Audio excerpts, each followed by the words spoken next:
I mean, with the fresh review and now this one, I certainly have a knack for picking the right t-shirts for each review.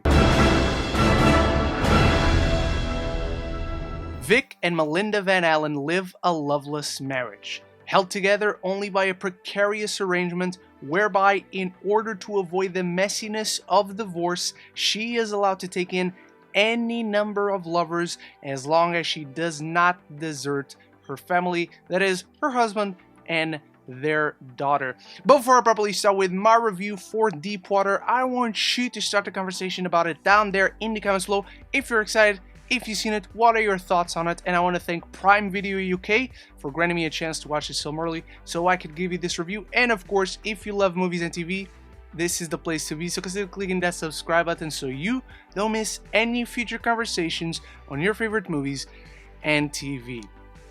And this is certainly a frustrating one to talk about. I went into this film just knowing the basic description that this was an erotic thriller directed by Adrian Lyne, kind of a master at this specific craft, and it stars Ben Affleck and Ana de Armas.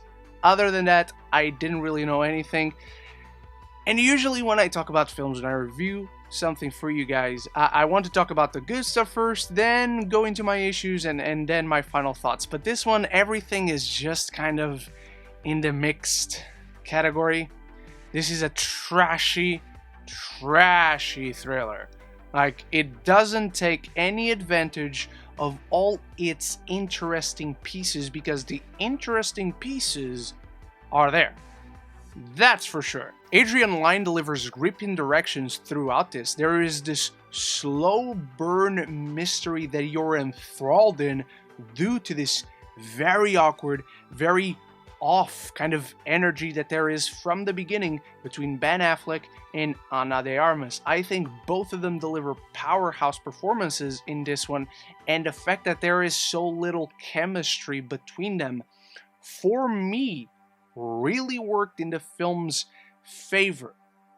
But despite that tension being there, is never taken advantage of. These elements there are good, they're just never properly weaponized throughout the entire thing. The film goes throughout this establishing this relationship and the arrangement they have, but then as it sets up these potentially interesting mysteries about what is actually going on, what is Victor's really dark-seating secret, it just nonchalantly answers these mysteries throughout the entire film little by little, and so you never feel an impact. You never feel like it's important. You never feel like it changes the dynamic of where the film was going. You're never allowed to understand the importance of certain reveals. You just feel like they're, okay. I was just wondering about that 2 minutes ago, and then the film answers that. And the editing is just very off throughout the whole thing. It doesn't feel sophisticated. It doesn't feel like it goes along with the slow burn that is in the script and that is being directed. And the editing is just so off as you answer these little mysteries very quickly. Up until the end of the film, you almost feel like there's nothing else to explore.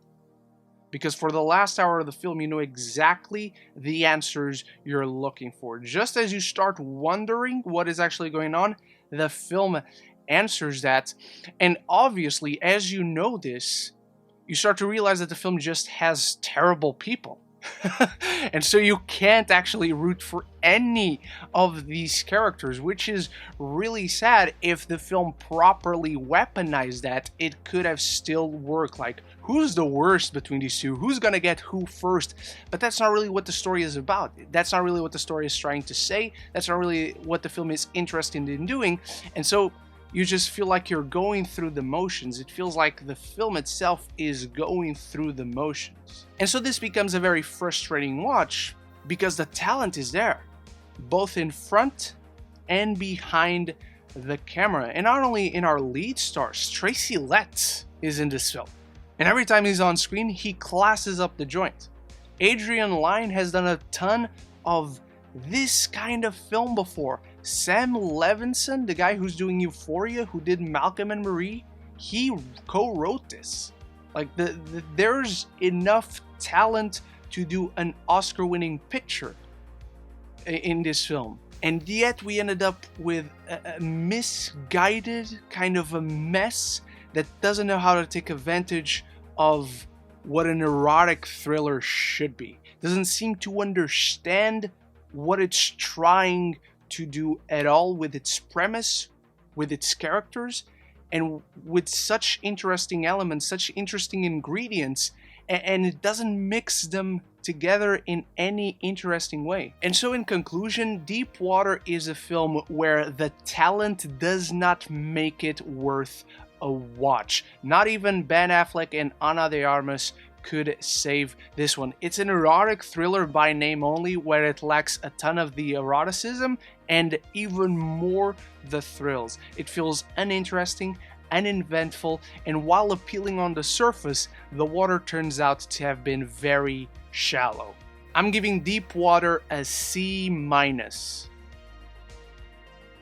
But those are only my thoughts on Deep Water. I want you to start a conversation about it in the comments below. Are you excited? Did you enjoy it? Anything and everything down there. Thank you so much for watching. Thank you to Prime Video once again, and thank you to my channel members Bruna and Stuart for making this video possible. I'll be back very soon with more reviews, and there's a ton right now on the channel you can check out if you enjoyed this one, so remember to click that subscribe button so you don't miss any future conversation on your favorite movies and TV. And so until the next one, love each other and love the movies.